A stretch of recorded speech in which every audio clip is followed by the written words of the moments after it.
मध्य प्रदेश में 6 महीने के अंदर कांग्रेस को 2 बड़ी हार के बाद पार्टी में सिर्फ फुटबॉल की स्थिति है। विधानसभा चुनाव में करारी हार का दर्द कम भी नहीं हुआ था कि आम चुनाव में कांग्रेस का सफाया हो गया। ये स्थिति तब है जब बीजेपी शासित दूसरे राज्यों में कांग्रेस और एनडीए गठबंधन को उम्मीद से अच्छे परिणाम मिले। ऐसे में शांत बैठे पार्टी के बड़े नेता अब खुलकर प्रदेश नेतृत्व के विरोध में उतर आए हैं। इस हाय तौबा के बीच सबसे अधिक घेराबंदी पूर्व मुख्यमंत्री कमलनाथ व दिग्विजय सिंह के साथ प्रदेश अध्यक्ष जीतू पटवारी की हो रही है। कमलनाथ और दिग्विजय सिंह के नेतृत्व में कांग्रेस विधानसभा चुनाव हारी। जब पार्टी में जान फूंकने के लिए राष्ट्रीय नेतृत्व ने जीतू पटवारी को प्रदेश अध्यक्ष की कमान सौंपी तो उनके कार्यकाल में 3 विधायक समेत कई बड़े नेता उन पर आरोप मढ़कर बीजेपी में चले गए। अब कांग्रेस नेताओं और कार्यकर्ताओं का बड़ा वर्ग जीतू पटवारी, कमलनाथ और दिग्विजय सिंह को हार का जिम्मेदार बताते हुए आरोपों की बौछार कर रहा है, तो दूसरा वर्ग राष्ट्रीय नेतृत्व से संगठन की समीक्षा की मांग कर रहा है।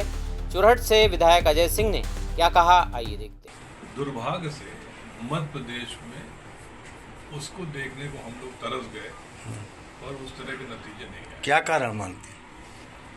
कारण एक दिन का नहीं होता है, उसके बहुत कारण है। सरकार न टिकना एक कारण है, 15 महीने में चुनी हुई सरकार गिरना, उसके बाद बहुत सारे प्रभावशाली कांग्रेस के नेता भारतीय जनता पार्टी में जाना, उनको किसी ने रोका नहीं, वो कारण है। अजय सिंह ने पूर्व मुख्यमंत्री कमलनाथ पर भी इशारों में हमला बोला।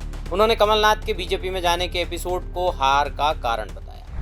फिर कोई एक नेता कहते हैं कि मैं जा रहा हूँ, फिर नहीं जा रहा हूँ, फिर जा रहा हूँ, फिर नहीं जा रहा हूँ, उसका बहुत बड़ा असर पूरे मध्य प्रदेश के कार्यकर्ताओं में पड़ा है कि इतने बड़े नेता ही यदि भाजपा में जाने के इच्छुक थे, दोनों बाप बेटे, अब कौन थे ये आप लोग जाने, बहुत सारे लोग उनके साथ जाने को तैयार थे, जी ये चर्चा का विषय है। जी जी।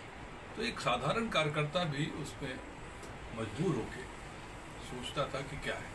उधर लोकसभा चुनाव में छिंदवाड़ा में अपने बेटे नकुलनाथ की हार से आहत कमलनाथ ने मीडिया से कहा कि प्रश्न सिर्फ छिंदवाड़ा की हार का नहीं बल्कि पूरे प्रदेश में हार का है। इसका कारण जानने के लिए पोस्टमार्टम होना चाहिए। वे खुलकर भले ही नहीं बोले हों, पर विधानसभा चुनाव में हार के बाद से अलग थलग हैं। वे सीधे सोनिया गांधी से मिलने पहुंचे।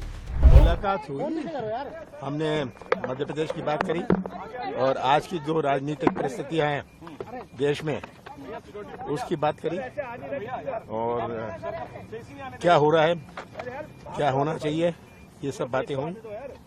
ये किसी से छिपा नहीं है कि कांग्रेस के दिग्गज दिग्विजय सिंह हो या कमलनाथ अपनी सीट को छोड़कर कहीं और चुनाव प्रचार करने नहीं गए। ऐसे में प्रचार का दारोमदार सिर्फ प्रदेश अध्यक्ष जीतू पटवारी के कंधों पर रहा। लेकिन नए कांग्रेस अध्यक्ष होने के कारण उनकी कार्यकर्ताओं में वैसी पकड़ नहीं है जैसी दिग्विजय सिंह, कमलनाथ की है। दूसरा, जीतू पटवारी 2 दिग्गज नेताओं के बीच प्रदेश अध्यक्ष के तौर पर अपनी वैसी पहचान बनाने में कामयाब नहीं हुए जैसी होनी चाहिए। शायद अब इन दोनों हार के बाद हाईकमान उनको लेकर भी कोई बड़ा फैसला ले तो ताज्जुब की बात नहीं।